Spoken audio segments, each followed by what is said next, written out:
The crystal champagne flute slipped from Ilara's fingers, shattering against the polished slate floor. Through the crack in the heavy oak door, she watched her world collapse in real time. Caleb sat across from Mrs. Dubois, a steel-haired investor with calculating eyes. Between them lay a contract and Ilara's photograph. "It's simple, Mr. Sterling," Mrs. Dubois said coolly. $50 million for your father's logistics empire. In exchange, you marry my daughter, someone more suitable for your station. Ilara held her breath, waiting for Caleb to refuse, to stand up, to fight for their 3 years together. But his pen never hesitated. He didn't even think twice. He signed the contract immediately. One signature. That's all it took to erase everything they'd built. Ilara stumbled backward, her heart shattering into as many pieces as the champagne flute. She had to leave. Now. Before they saw her, before she completely fell apart. But as she turned to flee, she collided with a solid chest. Strong hands steadied her. She looked up into the face of a distinguished older man she'd never seen at any Sterling family function. Sharp-featured, impeccably dressed, with eyes that seemed to see straight through her. "Leaving so soon, Miss Vance?" His voice was smooth, deep, dangerous. "I'm Xavier Sterling, Caleb's uncle." He glanced at the door she'd been watching through, then back at her tear-stained face. A slight smile crossed his lips. "It appears we both have reasons to make the Sterlings regret their choices. I have a proposition for you." What Ilara didn't know was that Xavier wasn't just Caleb's estranged uncle. He was the man who'd shattered everything she'd ever believed in. And worse, he was the most dangerous man in 3 states. Before we see what Ilara does next, don't forget to like this video. And if you're new here, subscribe to the channel so you don't miss out on the exciting stories we release daily. Hit that notification bell because this story is about to get wild. Trust me, you don't want to miss what happens next. Now, let's get into Ilara's story. Ilara Vance had always believed in signs. When she found the positive pregnancy test in Caleb's bathroom trash 3 months ago, one that definitely wasn't hers since she was on birth control, she dismissed it as old, maybe from a previous guest. When his late-night business calls became more frequent, she'd trusted him. When his mother started making pointed comments about appropriate pedigrees at family dinners, she'd held her head high. But there were no excuses for what she was witnessing now. The Sterling family estate in Chicago was hosting what Caleb had called a small investor meeting. He'd asked Ilara to come early, help set up, and play the perfect future daughter-in-law. She'd arrived in her best dress, a deep sapphire blue to match the engagement ring he'd given her, only to realize she'd forgotten her tablet in the car. That forgotten tablet had saved her from a lifetime of lies. When she'd returned through the library entrance, she'd heard voices in the study. The door was ajar, just enough to see inside, just enough to hear everything. "You understand, this is business, Caleb." The woman's voice was smooth as poison. "Madeleine Dubois, CEO of Dubois Global, one of the largest shipping conglomerates on the Great Lakes. My investment comes with conditions, non-negotiable conditions." "I understand, Mrs. Dubois." Caleb's voice, the same voice that had whispered, "I love you," just that morning, sounded hollow. His father, Richard Sterling, placed a hand on his son's shoulder. "The Vance girl is pretty, I'll give you that. But beauty doesn't secure legacies, son. Madeleine's daughter, Genevieve, has a law degree from Yale and connections throughout Europe. This marriage alliance will set our family up for generations." Ilara's breath caught. Marriage alliance. "What about Ilara?"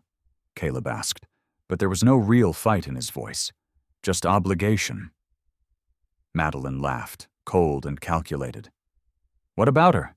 Give her a severance package, apologize, move on. Women like that are resilient. She'll find another man to take care of her. You're doing her a favor. Really, she would have never fit into our world anyway. Women like that. The words burned through Ilara's chest. She knew exactly what Madeline meant. It didn't matter that Ilara had a master's degree in structural engineering. Didn't matter that she'd built her own successful consulting firm from the ground up. Didn't matter that she'd been the one helping Caleb with his logistics models. That half the strategies that made Sterling Logistics successful had come from her mind. What mattered was that she was Latina. That her last name didn't open doors in their country clubs. That she wasn't part of their carefully curated vision of dynasty and old money. Sign here, Caleb. Madeline slid papers across the desk. Break the engagement officially, and the $50 million transfers to Sterling Logistics today. You'll announce your engagement to Genevieve next month. Clean, simple, profitable. Ilara waited for Caleb to stand up, to tell them all to go to hell, to choose love over money. He picked up the pen. The world tilted sideways. 3 years. She'd given him 3 years of her life. She'd turned down a prestigious contract in London to stay in Chicago with him. She'd endured his mother's microaggressions and his father's dismissive attitude. She'd loved him with everything she had, and he was trading her for a wire transfer. As Caleb's signature dried on the page, Ilara felt something inside her crystallize. Not break. Breaking implied something fragile, something weak. No, this was a transformation, from soft to sharp, from trusting to tactical. She grabbed a champagne flute from the hallway table and hurled it against the slate floor. The crash brought instant silence from the study. Then footsteps. Caleb appeared first, his face going pale. Ilara, I thought, when did I get here? She smiled, and it was all teeth. Early enough. Madeline emerged behind him, looking more annoyed than concerned. Richard followed, his expression calculating. Ilara, let me explain, Caleb started. Explain what? That you just sold me out for $50 million? That our entire relationship was apparently worth less than a merger? Her voice was steady, cold. No explanation necessary. I heard everything. You're upset. Understandably, Madeline said smoothly. But you're a smart woman. Surely you see that this is best for everyone. I'm prepared to offer you compensation for your time. Compensation? Ilara laughed, bitter and sharp. You want to pay me like I'm an employee you're firing? That's not what she meant, Richard interjected. But be reasonable, Miss Vance. You and Caleb come from different worlds. This was inevitable. Different worlds, Ilara repeated. You mean because you don't have the leverage our family needs? Richard cut her off. Don't make this personal. It's about business. Surely you understand business given your little consulting firm. Her little consulting firm, the one that had revenue in the 7 figures, the one that had been featured in Forbes, the one she built with her own hands while Caleb had inherited everything he had. Ilara, please, Caleb finally found his voice. I do care about you, but this is about my family's survival. You have to understand. I understand perfectly. She pulled the engagement ring from her finger. 3 carats, emerald cut. A cage disguised as a promise. She threw it at his feet. I understand that you're a coward, that your love was conditional, that I wasted 3 years on a man with no spine. She turned to leave. You'll regret this, Madeline called after her. You have no idea who you're dealing with. I can make sure you never work in this city again. Ilara paused, looking back over her shoulder. Try it. Unlike your future son-in-law, I built my empire myself. I don't need family money or connections. I have something you people have never had to develop. Actual talent. She walked out with her head high, but her hands were shaking. The December wind in Chicago was brutal, biting through her coat. She'd parked down the long driveway, and now she regretted every choice that had led her to this moment. Miss Vance, The voice came from the shadows near the estate's iron gate. Deep, resonant, unfamiliar. Ilara spun, her car keys positioned between her fingers as a weapon. "Who's there?"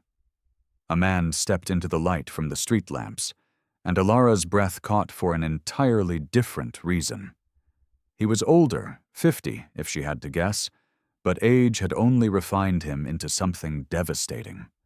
Tall, broad-shouldered, with silver threading through dark hair styled perfectly. His face was all sharp angles and smooth skin, distinct features that somehow seemed carved from granite. He wore a heavy wool overcoat that probably cost more than her apartment, and moved with the kind of fluid grace that spoke of either military training or dangerous experience. Maybe both. "Forgive me for startling you," he said. "My name is Xavier Sterling, though I believe you know my nephew." Ilara lowered her keys slightly, but didn't relax. "I didn't know Caleb had an uncle. He doesn't talk about you. He doesn't know about me, mostly." A slight smile touched his lips, sardonic and knowing. "His father and I have been estranged for 30 years. I only recently returned to Chicago." "And you just happened to be lurking by the gate during their investor meeting." "I don't lurk, Miss Vance. I observe." He moved closer, and she caught his scent. Something expensive and crisp. Sandalwood and winter air. "I arrived hoping to speak with my brother. Instead, I witnessed quite the interesting negotiation, and your rather magnificent exit. Were you spying on them?" "On them?" "No." His eyes, gray, intense, impossibly focused, met hers. "I was watching you." Warning bells should have rung. A strange man watching her, appearing from nowhere. But there was something in his gaze that wasn't predatory. It was assessing, like he was looking at a blueprint and determining its structural integrity. "That's creepy," she said, but didn't move away. "It's honest. Creepy would be pretending this was coincidence." He tilted his head slightly. "You have fire in you. I watched you discover your world was ending, and you didn't cry, didn't beg. You shattered and reformed into something sharper in the space of minutes. That's rare." "What do you want, Mr. Sterling?" "Xavier, please. Or just X, if you prefer. I use it for business." He reached into his coat, and Ilara tensed, but he only pulled out a business card. Heavy matte black cardstock embossed with gold. "I want to offer you an opportunity. I'm not interested in whatever—" "Revenge," he said simply. "I'm offering you revenge. And a way to take everything from the people who just tried to discard you like garbage." Now she was listening. He continued. "My nephew just traded you for $50 million and a connected bride. Imagine his face when you walk back into his world, not as the discarded fiancé, but as something untouchable. Someone with more power than his father ever dreamed of.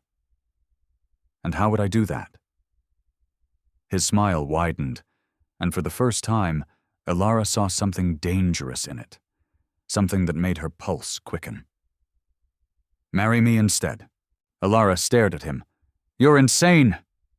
"Possibly," Xavier agreed pleasantly, "but I'm also very serious. Hear me out before you refuse." "I don't even know you. You didn't know my nephew was willing to sell you out until an hour ago. At least I'm being transparent about my intentions from the start." He gestured toward a stone bench near the gatehouse. 5 minutes. Give me 5 minutes to explain. And if you're not interested, I'll disappear, and you'll never see me again." Ilara should have walked away, should have gotten in her car, gone home, cried into a bottle of wine like a normal person dealing with a broken engagement. But she'd never been normal. And the dark promise in his voice, revenge, was too tempting to ignore. She sat. Xavier settled beside her, maintaining a respectful distance. Up close, she could see the fine lines at the corners of his eyes, the silver at his temples. He wasn't just handsome. He was distinguished, polished, like aged scotch in a heavy tumbler. I'll begin with the truth, he said. I've been aware of you for 2 years, Miss Vance, since I started researching my brother's dealings from Europe. 2 years? Alarm crept into her voice. Not stalking, due diligence. There's a difference. He pulled out his phone, showed her a Crane's Chicago business article. Your firm, Vance Solutions, revolutionized supply chain efficiency in the Midwest.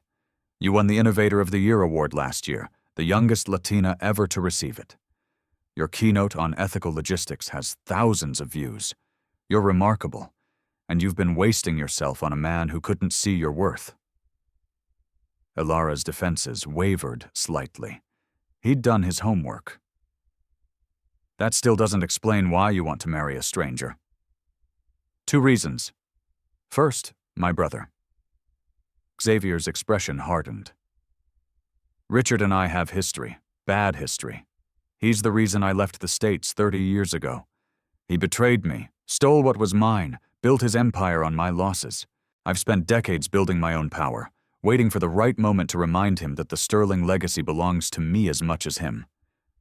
That sounds like a you problem. He laughed, rich and genuine.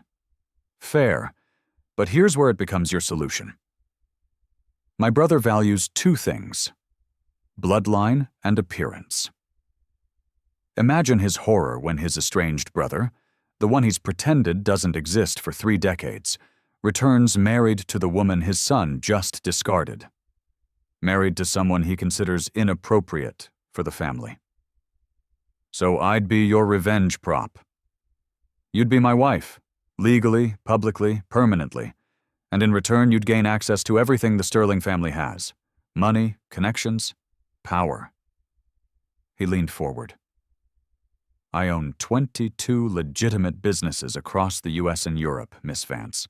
Shipping, casinos, real estate, tech holdings. I'm worth approximately $4 billion. As my wife, you'd have resources to expand your firm globally. You'd have the Sterling name, my version of it, the version that actually strikes fear into people. And what would you get, besides pissing off your brother? His eyes darkened, and for a moment she saw something raw beneath the polished surface. You. I would get you. The honesty of it stole her breath. I'm 28, she said. You're 52. I know. He didn't look away. If age is a deal-breaker, I understand, but I'm not looking for a decoration or a trophy, Miss Vance. I'm looking for a partner, an equal, someone brilliant enough to match me, strong enough to survive in my world, and angry enough to want what I'm offering. What exactly is your world, Mr. Sterling? Xavier? My world is complicated. Some of my businesses are perfectly legitimate. Others operate in gray areas. I have connections that span from London to Las Vegas, friends in very high places and very low ones. I'm not a good man by conventional standards. Are you saying you're a criminal? I'm saying I'm practical. I do what needs to be done to protect what's mine and destroy what threatens me. He met her eyes. I would never ask you to get involved in the darker aspects of my work, but I won't lie about who I am either. A shadow CEO. The title from earlier suddenly made sense. This wasn't just some rich uncle with a grudge. This was someone powerful, someone dangerous, someone offering her everything she just lost and more. This is crazy, she whispered. Yes, we don't know each other. We will. Marriage is a contract, he interrupted gently. At its core, that's all it is. A legal agreement between 2 people. We can define the terms however we want. If you want separate bedrooms, you'll have one. If you want this to be purely business, it will be. I won't force myself on you or expect anything you're not willing to give. Then what do you expect? Publicly? Play the role. Be my wife at events, at family gatherings, in front of my brother. Help me integrate back into Chicago society with a brilliant, accomplished woman by my side. He paused. Privately, honesty, loyalty, and time. Time for what? To see if this could become something real. His voice softened. I know you don't know me. I know this seems insane. But I've watched you, studied you, admired you from afar for 2 years. I've seen your strength, your talent, your grace. I'm not proposing a real marriage today. I'm proposing the possibility of one. A partnership that might grow into something more if we're both willing. Ilara's mind raced. This was insane. Marrying a stranger, a self-admitted, dangerous man, someone 30 years older, just for revenge. But was it really just revenge? He was offering her power, resources, protection, a chance to build something bigger than she'd ever dreamed. And he was being honest about it, more honest than Caleb had ever been. Why should I trust you? You shouldn't, he said simply. Not yet. Trust is earned. But I can give you something right now that my nephew never did. A choice. Real agency. I'm not asking you to give up who you are or what you want. I'm asking you to take what you deserve and make them all choke on their regret. God help her. But the idea was intoxicating. I need time to think, she said. Of course. He stood, handed her the business card again. Take a week. Research me. You'll find things that frighten you, I'm sure. Investigate everything. Ask questions. Then call me with your answer. He started to walk away, then paused. For what it's worth, Miss Vance. Ilara, I think you deserve someone who sees you. All of you. Not just the parts that are convenient or profitable. His smile was gentle. Caleb was a fool, but his loss could be our beginning. Then he was gone, disappearing into the shadows like he'd never been there. Ilara sat near the gate for a long time, turning the black business card over in her hands. Xavier Sterling, CEO, Sterling Global Holdings. One internet search would tell her if he was telling the truth. One phone call would change her life forever. She looked back at the mansion where Caleb was probably celebrating his profitable betrayal. Then she pulled out her phone. Let me know in the comments if you think Ilara should take this deal or run. And if you're not already subscribed, what are you doing? Subscribe now because this story is about to get so much more intense. Should she marry the uncle? Keep watching to find out. Ilara spent the next 3 days doing what she did best. Research. Xavier Sterling, she discovered, was not exaggerating about his wealth or influence. His business empire was vast and diversified. Casinos in Monte Carlo and Vegas, a tech company specializing in encrypted data, shipping lines that dominated the Atlantic. The legitimate businesses alone would make him a billionaire. But then there were the rumors.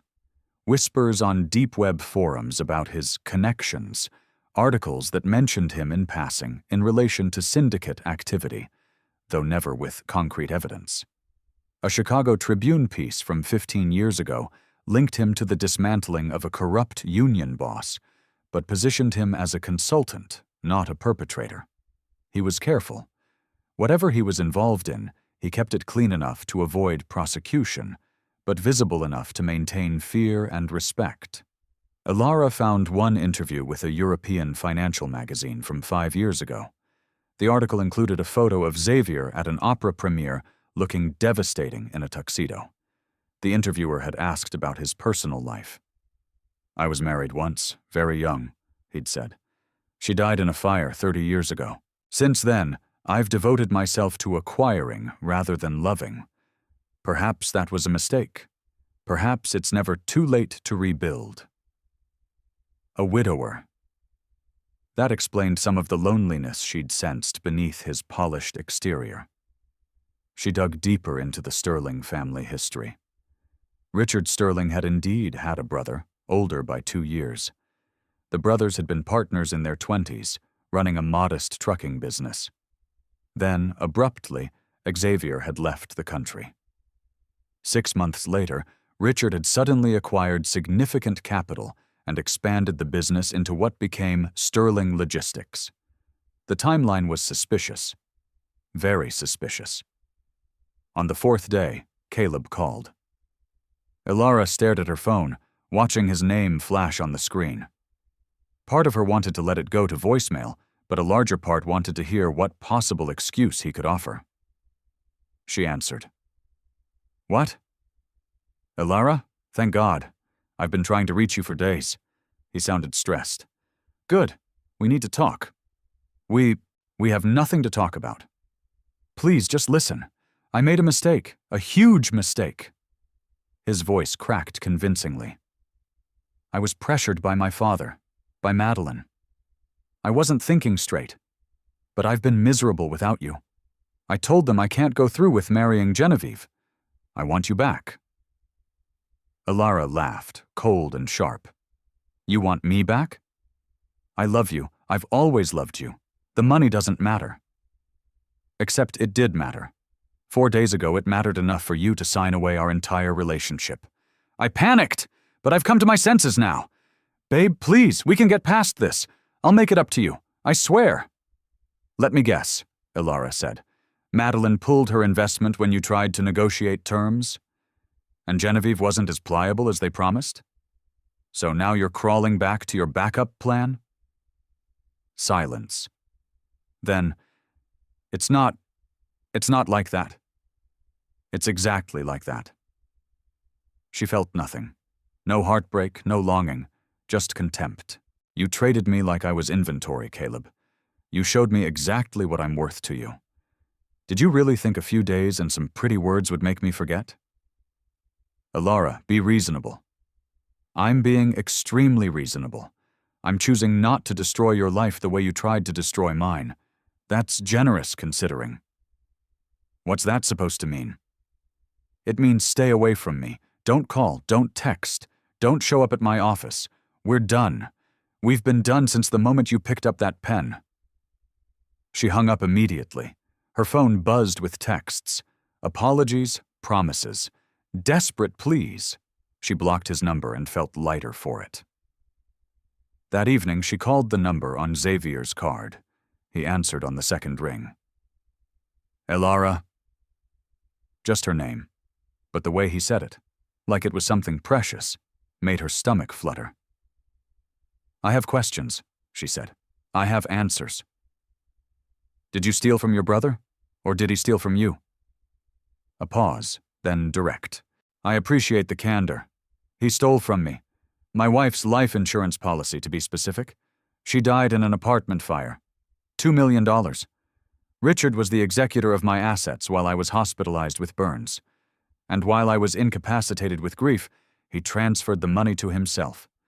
Built his empire with my tragedy. The bitterness in his voice was ancient, but still sharp. Why didn't you sue him? I tried. He had better lawyers, and had covered his tracks well enough to make it my word against his. So I left. Went to London. Started over. A breath. And I built something bigger than he could ever dream of. But the betrayal, that never heals. Are you actually Mafia? He laughed. Such a dramatic word. But yes, essentially. I have connections to what Americans would call organized crime. I don't traffic drugs or people. I have lines I won't cross. But I control information, territories, certain lucrative gray market operations. I protect my people and eliminate threats. Does that frighten you? It should, she admitted. But I think I'm too angry to be frightened right now. Anger is useful. It clarifies things. Caleb called me today. Did he? Xavier's voice went cold. What did my idiot nephew want? Me back. Apparently his new deal fell through. Of course it did. Madeleine Dubois is ruthless. The moment he showed weakness, she would have tightened the leash, and her daughter has a reputation for being impossible. A pause. What did you tell him? To never contact me again. Good.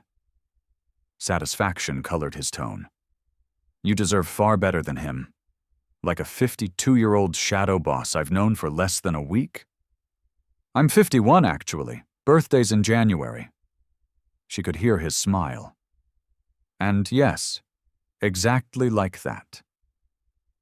Ilara sat on her couch, looking at the city lights through her window.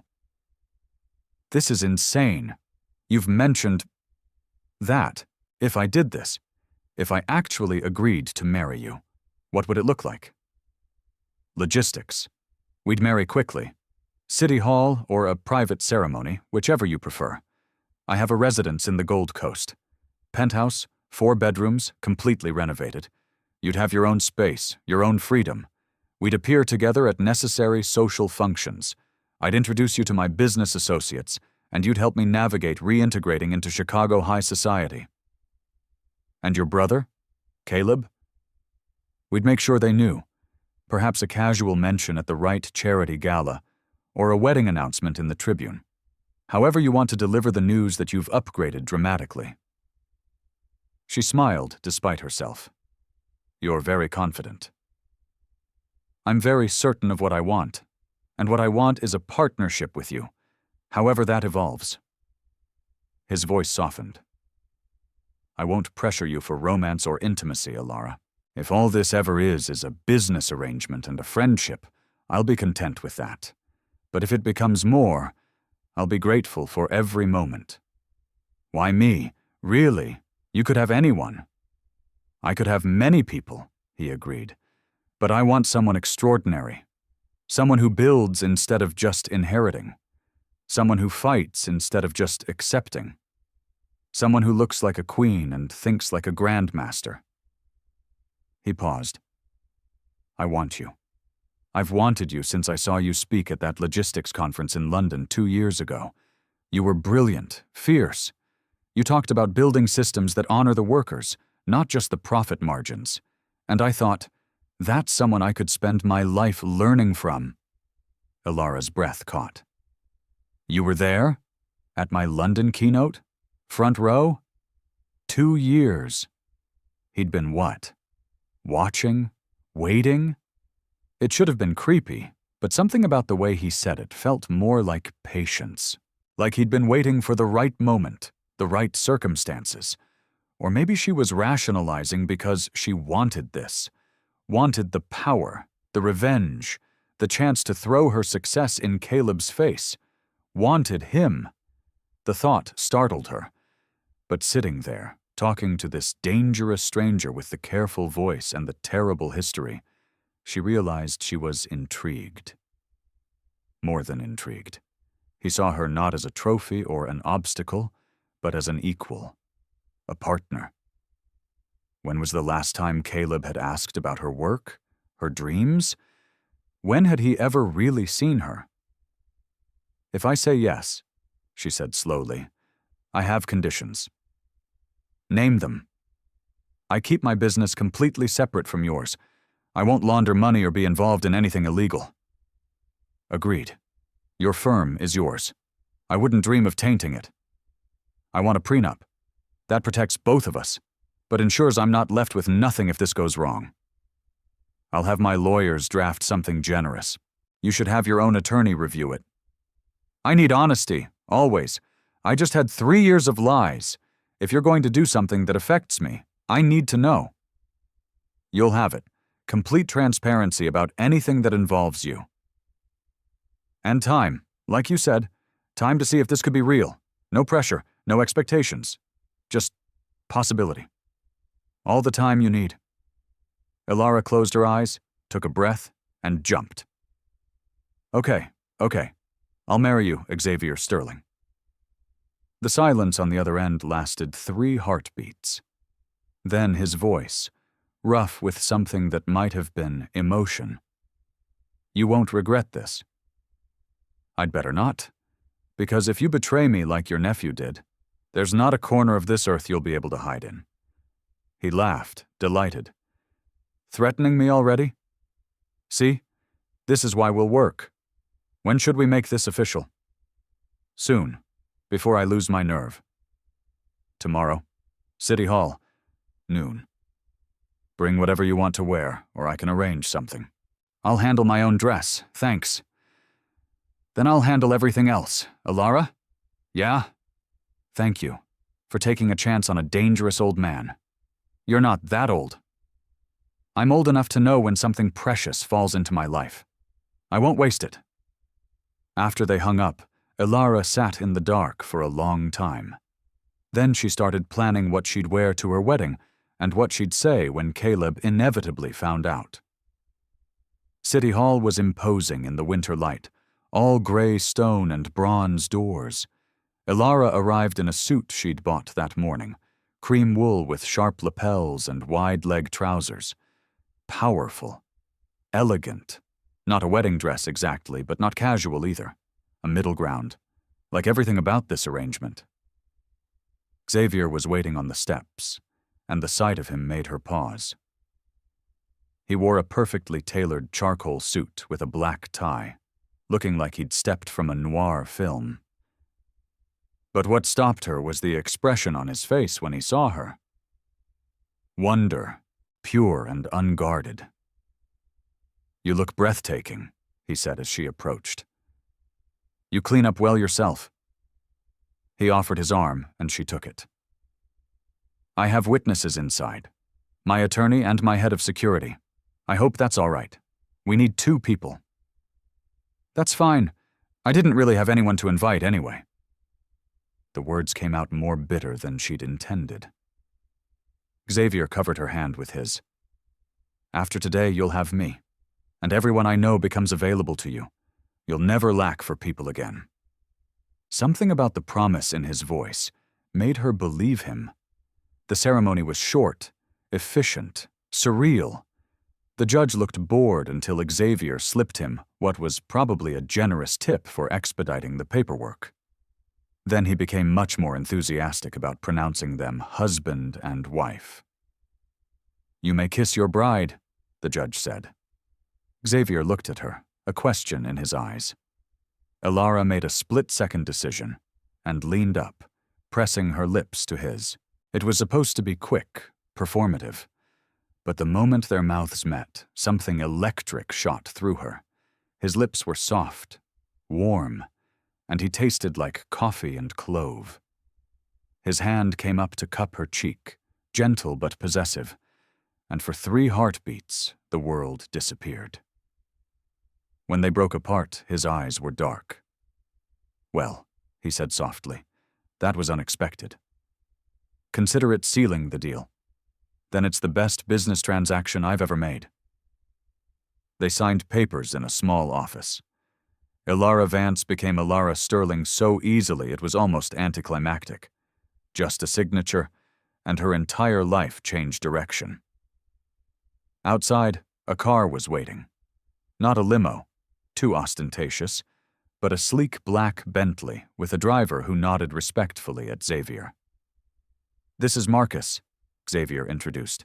"He's been with me for 15 years. Marcus, my wife, Ilara." Marcus smiled warmly. "Welcome to the family, ma'am. Congratulations." The word family settled strangely in Ilara's chest. They drove to his penthouse, her penthouse now, she supposed, in comfortable silence. Xavier's hand rested near hers on the seat, close but not touching, respecting boundaries. The building was on the Gold Coast, exclusive and elegant. They rode the elevator to the top floor, and when Xavier opened the door, Ilara couldn't suppress her gasp. Floor-to-ceiling windows offered panoramic views of Lake Michigan and the skyline. The design was modern but warm. Exposed steel, mahogany floors, carefully curated art on the walls. The furniture was clearly expensive but lived in. Comfortable. This wasn't a showroom. This was a home. "The master bedroom is through there," Xavier said, pointing. "But I've prepared a suite for you on the opposite side. Your own bedroom, bath, walk-in closet, and a small sitting room if you want privacy." "Where will you sleep?" "The guest room, unless you prefer I take the master and you—" "No, I meant—" She turned to him. "This is your home. I'm not kicking you out of your own bedroom. Our home now, and I want you comfortable. I'll take the suite." "I'll take the suite," she decided for now. "But you keep your room." "For now," he repeated, and something in his tone suggested he was filing that phrase away. "Are you hungry? I can cook, or we can order something." "You cook?" He smiled. I've lived alone for 30 years, Alara. I learned to take care of myself. Though I'll warn you, I'm better with French cuisine than American. I love French food. Then let me make us something. A wedding dinner, just the two of us. She followed him to the kitchen, a chef's dream with marble counters and professional-grade appliances. Xavier moved through the space with easy confidence, pulling out ingredients, setting a pan to heat. Can I help? Alara asked. Can you chop shallots? I can manage that. They worked side by side, and it felt normal. Domestic, like they'd done this 100 times before, instead of being strangers who'd gotten married hours ago. Tell me about your firm, Xavier said as he seared duck breast. What projects are you working on? So she did. She told him about her current contract for a sustainable distribution center in Detroit, about her plans for green logistics chains, about her dream of creating supply networks for disaster relief. He listened, really listened, asking intelligent questions, offering insights from his own shipping experience. You think differently than most consultants, he observed. You design for resilience, not just speed. Speed is nice, she admitted, but it's fragile. I grew up in a neighborhood where systems failed constantly because nobody cared enough to build them to last. I want to prove that reliability is more profitable than shortcuts. Your parents must be proud. A shadow crossed her face.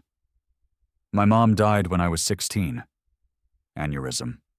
My dad, he tried, but he was never the same after. He died 5 years ago. Heart failure. I'm sorry. Xavier covered her hand briefly. Loss is difficult. You understand? Your wife, Isabel? Yes. He was quiet for a moment. She was young, 23. We'd been married 2 years. An electrical fire in our complex. The alarms failed. He set down his knife. Richard was supposed to maintain that building. Instead, he cut corners to save money. That's when I learned that blood doesn't guarantee safety. Is that why you never remarried? Partially. Also because I was building an empire and becoming someone dangerous. That's not a life you inflict on someone you love. He looked at her. But you're different. You're choosing this with full knowledge of who I am. Am I, though? She challenged. I know the broad strokes, but I don't really know you. Then ask me anything. Tonight. Complete honesty. Whatever you want to know. So she asked, and he answered.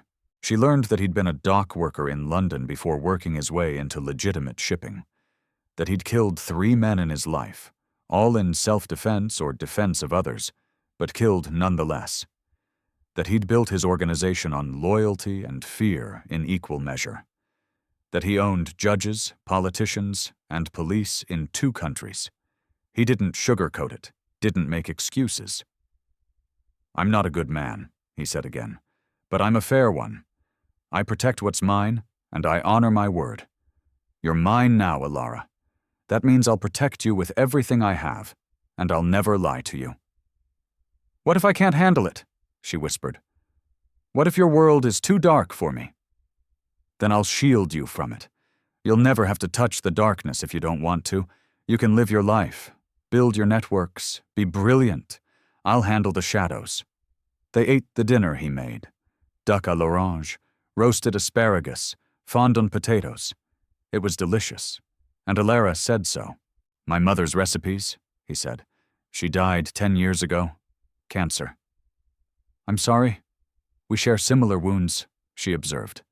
Perhaps that's why this feels less strange than it should. After dinner, they sat on the couch with wine, watching the snow fall over the lake.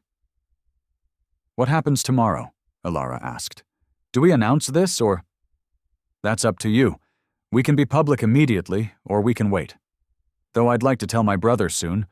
The anticipation of his reaction is half the fun. She laughed. You really hate him. I really do. He swirled his wine. He took everything from me and never apologized, never even acknowledged it, and he raised his son to be just as callous. Caleb called me again today. I didn't answer. He'll keep trying. Men like that can't accept rejection. They think persistence equals romance. What would you do if someone rejected you? Xavier looked at her, and his gaze was intense. I'd respect their choice, but I'd also make sure they knew exactly what they were turning down. I'd be unforgettable, even in absence. You're very confident. I'm very aware of my value, as you should be of yours. He set down his wine. Elara, you're 28 years old, and you've accomplished more than most people do in a lifetime. You're brilliant, beautiful, and brave enough to marry a dangerous stranger for revenge and possibility. Any man would be lucky to have your attention. Don't ever let anyone make you feel otherwise. The conviction in his voice made her chest tight. Thank you, she said softly. For what? For seeing me. Caleb looked at me for 3 years and never really saw me. You've known me less than a week, and you see everything. Then he's an even bigger fool than I thought. Xavier stood, offered his hand. It's getting late. Let me show you to your room. The suite he prepared was beautiful, decorated in soft creams and teals, with fresh lilies on the dresser and the closet already stocked with hangers. I took the liberty of having some clothes delivered, he said, opening the closet to reveal an array of coats, dresses, and boots. I estimated sizes based on photos. If anything doesn't fit, we'll exchange it. You bought me an entire winter wardrobe? You're my wife. I want you to have everything you need. He paused. Though I'm sure you prefer your own style. These are just temporary until you can shop for what you actually want. Elara ran her hand over a beautiful cashmere sweater. They're perfect, thank you. There's one more thing. He pulled a small box from his pocket. I know this isn't a traditional marriage, but you should have a ring. He opened it, and Elara's breath caught. The ring was stunning. A deep vintage ruby surrounded by diamonds set in platinum. Elegant, unique, nothing like the generic emerald cut Caleb had given her. Ruby, she whispered. My birthstone. July. Yes, I wanted something that was yours. Not just any ring, but one chosen specifically for you. He slipped it onto her finger, and it fit perfectly. How did you know my size? A slight smile. I have my ways. Did I get it right? It's perfect. They stood there, her hand in his, the weight of the ring both foreign and right. Good night, Elara, he said softly. Sleep well, and if you need anything, I'm just across the hall. Good night, Xavier. He left, closing the door quietly behind him. Elara sat on the bed, looking at the ring on her finger, and wondered what the hell she'd just done, and why it felt so much like the right choice. 3 weeks passed in a strange, suspended reality. Elara moved her essential belongings into the penthouse. She returned to work at her firm, where her team had questions about her sudden absence but accepted her vague explanations. She spent evenings with Xavier, learning about him, letting him learn about her. They cooked together, watched old movies, talked for hours about everything and nothing. He introduced her to his business associates, carefully vetted ones who wouldn't terrify her with the full scope of his operations. She showed him her design blueprints, and he offered surprisingly insightful feedback. It felt like dating, except they were already married, and the chemistry between them was undeniable. Little touches, his hand on her back as they walked, her fingers brushing his as they passed dishes, lingering looks across the dinner table. The way her pulse jumped when he smiled. But Xavier never pushed, never assumed. He was perfectly, frustratingly gentlemanly. Until the night everything changed. They'd been watching a film, sitting close on the leather sofa. Elara was hyper-aware of his proximity, the warmth of him, the sandalwood scent she'd come to associate with safety. Can I ask you something? She said during a quiet scene. Always. Why haven't you... we're married, but you haven't... touched you? Beyond the occasional hand-holding? He supplied. Yes. Because you're not ready. And when you are, you'll tell me. How do you know I'm not ready? He turned to her, and his gaze was molten. Because when you are, you won't ask questions. You'll simply take what you want. You're not passive, Ilara. When you decide you want me, I'll know. The challenge in his voice ignited something in her. And if I decided right now? Then I'd ask if you were sure. If this is what you truly want, not what you think you should want. I'm sure, she whispered, surprised to find it was true. Something shifted in his expression. Control giving way to want. Then come here. She moved into his space, and he cupped her face with both hands, searching her eyes one last time before kissing her. This wasn't like the courthouse kiss. This was fire and desperation, and 3 weeks of tension finally breaking. His mouth claimed hers with skill and hunger, and she melted into him, her hands fisting in his shirt. He pulled her onto his lap, and she went willingly, straddling him as the kiss deepened. His hands slid into her hair, and she gasped against his mouth. Ilara, he groaned, if you want to stop, don't stop. He didn't. The next morning, Ilara woke in Xavier's bed, winter sunlight streaming through the windows. He was already awake, propped on one elbow, watching her with an expression so tender it made her chest ache. Good morning, wife. She smiled. Good morning, husband. Regrets? None. Being with you could never be a regret. He brushed hair from her face. Though, now that we've crossed this line, I should warn you, I'm not good at casual. If this is just physical for you, I'll manage. But you should know that I'm already halfway in love with you. Her breath caught. Xavier. You don't have to say anything. I just wanted you to know where I stand. He kissed her forehead. Now, I believe we have a party to attend tonight. Are you ready to make our debut? The party? She'd almost forgotten. One of Xavier's business associates was hosting a charity gala at the Art Institute, the kind of event that attracted Chicago's elite, including, almost certainly, the Sterling family. I'm ready, she said. Let's show them what they lost. The gala was in the modern wing, dripping with opulence and old money. Ilara wore a dress Xavier had bought her, midnight velvet that hugged every curve, with a slit up one thigh and a back that plunged scandalously low. She looked expensive, powerful, untouchable. Xavier, in his tuxedo, was devastating. They looked like money and danger and sex, and Ilara could feel eyes tracking them as they entered. Remember, Xavier murmured, his hand possessive on her lower back. You're untouchable now. Mrs. Sterling, my wife, let them stare. And stare they did. They made it through cocktails and dinner without incident. Xavier introduced her to dozens of people, investors, politicians, other business owners. Everyone treated her with respect, bordering on reverence, and it took her a while to realize it wasn't about her accomplishments. It was about him, his power. They respected her because she was his. It should have bothered her.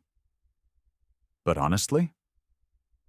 After 3 years of Caleb's family treating her like an embarrassment, being treated like a queen was intoxicating. They were at the bar when it happened. Richard Sterling went still. Then, slowly, deliberately, he turned. He stood 3 feet away, looking like he'd seen a ghost. Hello, brother, Xavier said pleasantly. It's been a while. Richard had aged since the photos Ilara had seen. Grayer, softer around the middle, but still handsome in a patrician way. His expression cycled through shock, confusion, and then something like fear when his eyes landed on Alara. "Miss Vance?" he said slowly. "Mrs. Sterling, actually," Alara corrected, holding up her left hand where the ruby caught the light. Richard's face went white. "What?" "My wife," Xavier confirmed, pulling Alara close. "We married last month. Quite the whirlwind romance. But when you know, don't you agree? This is... you can't..." Richard looked between them. "Caleb said you two ended things." "Caleb and I ended things," Alara said smoothly. "Then I met Xavier. Funny how life works out." "You married my brother." Richard's voice was strangled. "My brother? Your brother?" Xavier agreed. "The one you stole from? The one you tried to erase? Surprise, I'm back, and I brought the woman your son was stupid enough to discard." "Caleb!" Richard called desperately, and there he was, Caleb Sterling, looking successful in his tuxedo with a beautiful blonde woman on his arm. Genevieve Dubois, presumably. Caleb's eyes found Alara, and his expression lit up. "Alara, I've been trying to reach you. Can we talk?"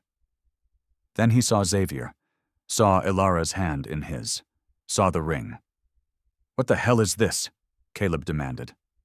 "Caleb, meet my husband, Xavier Sterling," Alara said, "though I believe you're related." "Related? I don't have an..." Caleb looked at his father. "Dad, he's my brother," Richard bit out. "Your uncle." Caleb's face went through several shades of red. "You married my uncle? Are you insane?" "Careful," Xavier said, and his voice went cold. "That's my wife you're addressing. She's..." You were engaged to me," Caleb sputtered. "Was I?" Alara tilted her head. "I seem to recall you trading me for an investment and a more suitable wife. How's that working out for you?" "By the way, Genevieve, is it?" "You look lovely. Tell me, does Caleb's family approve of you? Or are you also just a business transaction?" Genevieve's expression suggested she knew exactly what she was. "You did this for revenge," Caleb accused. "You married some old guy just to spite me." "I married a man who values me," Alara corrected. "A man who sees my worth. A man who coincidentally is far more successful, intelligent, and attractive than you'll ever be. The revenge is just a delightful bonus." "She's right about the attractive part," Genevieve murmured, eyeing Xavier with interest. Caleb shot her a betrayed look. "This is inappropriate," Richard interjected. "Xavier, you haven't been part of this family for 30 years. You can't just what? Marry a brilliant woman and reintegrate into society?" Xavier's smile was sharp. "Watch me. Oh, and Richard. That donation you were planning to make tonight to secure the harbor contract? I've already pledged double. The contract is mine, just like everything else you thought was secure." Richard's face purpled. "You have no right." "I have every right. I'm a Sterling, just like you. The difference is I built my empire honestly." "Well," he amended, "more honestly than you did anyway." "We should go," Caleb said tightly, grabbing Genevieve's arm, "before this gets more embarrassing." "Embarrassing for whom?" Alara asked sweetly. "I'm having a wonderful time." Caleb's parting look was pure venom, but beneath it she saw what she'd been hoping for. Regret. Deep, painful regret. After they left, Xavier signaled for champagne. "That went well," he observed. Alara laughed, giddy with adrenaline. "Did you see his face?" "I was too busy watching you eviscerate him with perfect politeness. It was beautiful. I can't believe we just did that." "We did. And now all of Chicago's elite knows that you're mine, that I'm back, and that the Sterling family politics just became very interesting." He raised his glass. "To new beginnings." She clinked her glass against his. "To revenge. And to us." "To us?" she agreed, and meant it. The story of Alara and Xavier's marriage spread through Chicago's elite circles like wildfire. Within days, it was in the society pages. Architectural prodigy Alara Vance weds shipping mogul Xavier Sterling in surprise marriage. The article included a photo from the gala. Alara in her velvet dress, Xavier's hand possessive on her waist, both of them looking like power incarnate. The caption mentioned the fascinating family connection to Sterling Logistics, and speculation ran wild. At her office, Alara's phone rang off the hook. Clients she'd been courting for months suddenly returned calls. Invitations to bid on prestigious projects appeared in her inbox. Her business, already successful, was suddenly operating on an entirely different level. "It's the Sterling name," her business partner Naya observed. Nia was a sharp-tongued woman who'd known Alara since grad school and didn't pull punches. People see you're connected to serious money and power, and suddenly you're worth their time. It's gross, but we might as well benefit from it. "I didn't marry him for business connections," Alara protested. Nia raised an eyebrow. "Didn't you? At least partially?" Fair point. But as days turned into weeks, Alara realized the business benefits were the least interesting part of her new life. Living with Xavier was intoxicating. He was attentive without being controlling, generous without being patronizing. He genuinely cared about her work, her thoughts, her day, and the physical chemistry between them had only intensified since that first night. She'd stopped sleeping in her suite after the third night. Now she fell asleep in his arms and woke to his kisses, and it felt more real than anything with Caleb ever had.